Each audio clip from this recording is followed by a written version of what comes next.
আচ্ছা, আমরা তো সবাই জানি যে কিছুদিন আগে সাদিয়া ইমানের একটা নেগেটিভ ভিডিও সাংবাদিক মামুন তার পার্সোনাল ফেসবুকে ছাড়ছে। ঠিক আছে, ভালো কথা ছাড়ছে, তিনি এটার বিচার চাইছে, কিন্তু এগুলা নিয়ে অনেক কথা হয়েছে, ট্রোল হয়েছে। কিন্তু একটা জিনিস আপনি খুব ভাবতেছি যে জিনিসটা, যে ওর যে সাদিয়া ইমানের যারা কলিং আছে, শিল্পী জগতের আরও যে কিছু শিল্পী আছে, যারা মানুষ আছে, তারা কিভাবে সাদিয়া ইমানের পক্ষে কথা না বইলা ওই জায়গায় সাংবাদিকের পক্ষে কথা বলতেছে। বাইরে এগুলা কথা কারোর কাছে বলার দরকার নাই। একটা জিনিস আপনি এই জায়গায় ভাবেন যে সাদিয়া ইমানের যে ছবিটা বা ভিডিওটা উনি ছাড়ছে, সাদিয়া ইমানের থেকে পারমিশন নিছে, জাস্ট এই জিনিসগুলাই তো এতটা ইস্যু। এখন ফেসবুকে ঢুকলে খেলে একই টপিক একই টপিক একই টপিক, এত টপিক দেওয়ার তো কোনো কিছু নাই। মেইন কথা হইল গিয়া যে এখন তো জিনিসটা সাদিয়া ইমান দুইটা স্ট্যাটাস দিছিল, যে একটা মামুনের যে এগুলা ভিডিও ছাড়ছে ওনার কাছ থেকে পারমিশন নেয় নেয়। আচ্ছা যাই হোক, একটা সাংবাদিকের কাছে একটা শিল্পীর ক্ষমতা ধারণ করা দরকার বা একটা সহযোগিতা করার দরকার। সেই জায়গায় শিল্পী যদি তার ভিডিও ফুটেজগুলো অন্য জায়গায় ভাইরাল করে দেয়, তাই এগুলো নিয়ে একটু উনি কথা বলছিল। ঠিক আছে, সাদিয়া ইমান তো এখন এইগুলো নিয়ে কোনো কথাই বলতে চাইতেছে না। তাহলে আপনারা কি কারণে এগুলো নিয়ে এত মাতামাতি করতেছেন, এগুলো নিয়ে এত ঘষাঘষি করতেছেন? কারণটা কি? ওনার তো কোনো মাথা ব্যথা না, আমি তো দেখি না ওনার ফেসবুকে বা কোনো কিছুতেই ওনার কোনো স্ট্যাটাস বা কোনো কিছু নাই। আপনারা ঠিক আছে সাংবাদিকরা পছন্দ করেন বা সাদিয়া ইমানকে পছন্দ করেন না, ঠিক আছে, তার মানে এইগুলো নিয়ে আমরা একটু কানা ঘষাঘষি করার কোনো মানেই হয় না।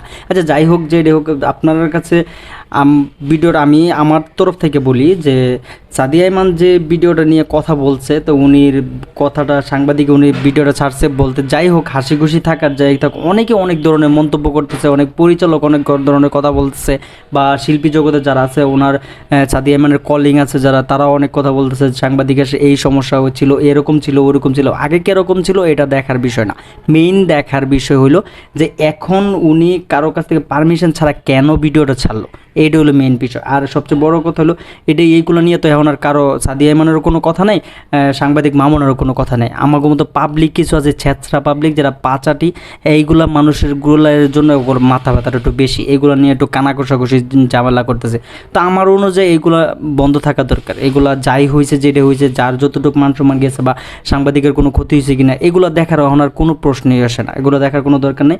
সুন্দরভাবে কাজ চলুক। বা আমরা নাটক পছন্দ করি ভাই, আমরা কোনো কারোর মন্তব্য করার করতে আসি না, আমরা নাটকের রিভিউ দেই, নাটক করি, বা একটা শিল্পীরা আমাদেরকে ভালো লাগে, ওনার সম্পর্কে কথা বলতে আমাদের ভালো লাগে, এইগুলো একটা মানুষের সম্পর্কে বাজে মন্তব্য করতে আমরা ইচ্ছা করে না। আমরা নাটক পছন্দ করি, আমরা বাঙালি, বাংলাদেশের গর্ব নাটক। আমরা একটা শিল্পীর ক্ষতি হইতে চাই না, আমরা শিল্পীদের উৎসাহ দিতে চাই যে যারা শিল্পী আছেন তারা যে তার নিত্য নতুন দিনে দিনে ভালো কিছু করতে পারে, দর্শকদের মন উজাড় করতে পারে। বাংলার জগতে এখন বাংলা নাটকে সবার উপরে, সিনেমার থেকে বাংলা নাটক উপরে, এটা সবাই জানে। তা ওইসব নিয়ে কানাকষাকষি করে শিল্প জগৎটা নষ্ট করার, আমার পক্ষে মনে হয় যে শিল্প জগৎটা নষ্ট করার কোনো প্রয়োজন নেই। আশা করি সবাই সাদিয়া ইমানকে সাপোর্ট দিবেন, যাতে আরও তিনি এইসব সব কিছু ভুলে যায়, নিত্য নতুন ভালো ভালো কাজ উপহার দিতে পারে দর্শকদেরকে আরও সুন্দর সুন্দর। যারা সাদিয়া ইমানের কিছুদিন আগে একটা নাটক রিলিজ হয়েছে ফুল হাতা শার্ট, আমার একটা রিভিউ আছে, আপনারা চ্যানেলে ঘুরে আসতে পারেন।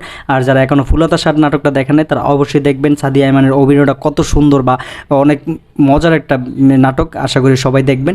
আর এইসব বিষয় নিয়ে কারো কথা না বলাটাই আমার কাছে মনে করি যে বেটার। সবাই ভালো থাকবেন, আল্লাহ হাফেজ।